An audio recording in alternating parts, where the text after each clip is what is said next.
está certo, o Pai que está me colocando aqui dentro é quem vai me tirar daqui. E quem vai me tirar do ventre de Maria, que é o Pai, vai comigo até a cruz. E este Pai que vai comigo até a cruz, ele irá comigo até a sepultura. E se ele vai comigo até a sepultura, ele não vai me deixar lá. E Paulo diz que ele ressuscitou pelo poder do Pai, que operou lá dentro daquela sepultura. Por que eu estou dizendo isso? Porque o próprio Jesus faz questão de deixar isso claro para os discípulos na sua ascensão.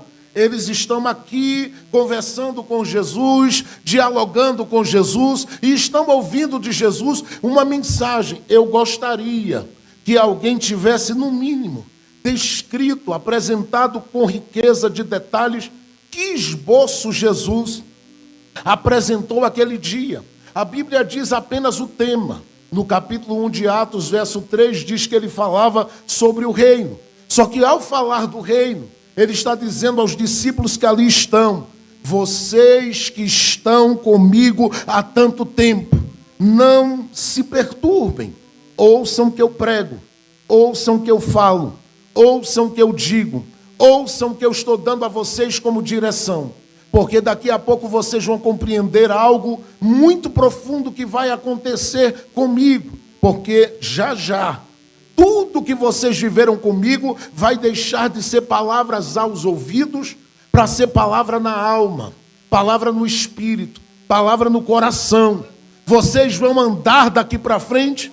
Eu não vou estar aqui em carne e osso como vocês me viram, mas o Espírito vai confirmar tudo aquilo que eu vos ensinei, tornando real em vocês a minha palavra. Eu estou saindo daqui a pouco daqui, mas eu deixo no coração de vocês uma mensagem, e essa mensagem ela vai se revelar em vocês no tempo certo, mas eu quero que vocês estejam atentos ao que vai acontecer, e é isso que o texto de Atos 1 faz questão de dar uma ênfase. Jesus está subindo, Jesus está indo, Jesus vai ao céu, e ele está indo para lá, como eu disse, não é para passar um tempo, ele está indo para lá para que quem fica aqui receba no mínimo três informações acerca da sua ascensão. A primeira informação que qualquer pessoa aqui poderia atentar, compreender e assimilar,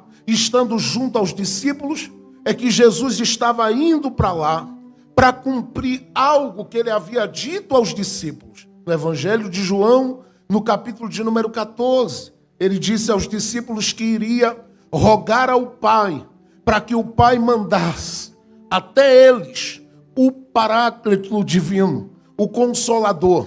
E ele deixou claro aos discípulos que ele iria interceder. Por que ele está indo aos céus? É apenas para ser coroado? Apenas para ser glorificado? Não, ele está fazendo os discípulos assistirem, para que eles lembrem que o próprio Jesus afirmou a eles que iria falar com o Pai. E eu penso Jesus falando ao ouvido do Pai, dizendo: eu quero lhe pedir, Pai, o Senhor nunca me negou nada. Eu pedi ressurreição para Lázaro, o Senhor deu. Eu pedi que o Senhor multiplicasse pães, o Senhor multiplicou. O Senhor fez coisas tão grandes lá embaixo, que até agora eles estão de boca aberta, dizendo: ele passou 3 anos e meio aqui. E ele fez tudo isso, imagine o que é a eternidade junto dele daqui a pouco. Então ele faz questão de interceder lá. Os discípulos que estão aqui, eles têm que estar conscientes. Por quê, pastor? Porque para eles a coisa mais difícil era sair de perto de Jesus. Quem conhece o texto de Marcos, no capítulo 1, verso 21, 22, também o verso 29, 30, 31, 32, 33 e 34, sabe que Jesus um dia entrou numa sinagoga, saiu dessa sinagoga, foi para a casa da sogra de Pedro, curou a sogra de Pedro. Quando ele saiu de lá, a Bíblia diz que as pessoas que, de repente, quando ele estava lá, as pessoas afluíram para lá e ele começou a curar todos os doentes que chegavam ali. A Bíblia diz que Jesus trabalhou tanto aquele dia que ele se retirou para descansar e foi lá para dentro, eu penso que para um quarto, deitou-se, dormiu, e todo mundo deitou-se para dormir. E diz a Bíblia que de madrugada Jesus saiu da casa sem avisar a ninguém. ninguém. Todo mundo que estava ali começou a procurá-lo, dizer: cadê Jesus? Cadê Jesus? E ninguém achava. E diz a Bíblia que eles saíram procurando Jesus e o acharam num deserto. O capítulo 1 de Marcos, verso 35 diz que ele estava ali orando. E esses discípulos, quando acharam Jesus, disseram: mestre, por que tu saísse de perto da gente? Para a gente é tão ruim estar longe da tua presença. A gente não lida bem quando o Senhor some. A gente não lida bem com essa coisa do Senhor não estar perto. Agora imagine se Jesus se retirou apenas para orar. O que era para eles ver Jesus subindo? Jesus sabia. Vai ficar uma angústia no coração, vai ficar uma saudade na alma. Eles vão sentir a ausência da minha presença no meio deles, operando milagres. E nos dias que alguém quiser fazer eles passarem vergonha, como aquele pai que trouxe um filho que estava opresso e machucado e simplesmente dominado por demônios desde a sua infância, e disseram aos discípulos de Jesus: vocês não são de nada. Jesus diz: quando eles encontrarem com gente como aquele pai que quiser envergonhá-los, eles vão lembrar que eu prometi que vou para lá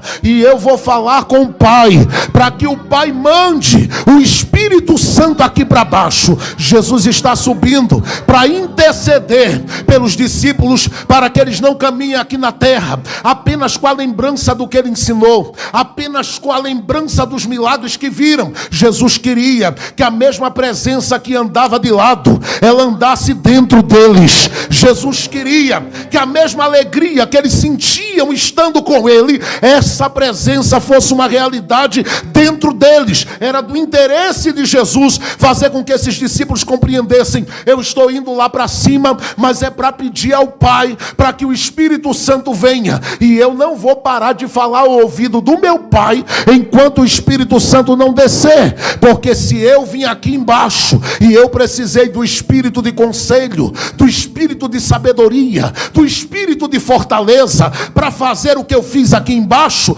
imagine você, Pedro, imagine você, Tiago. Vocês precisam do Espírito Santo, e eu vou lá para cima clamar ao Pai, porque eu sei o que eu vou fazer através de vocês desta terra.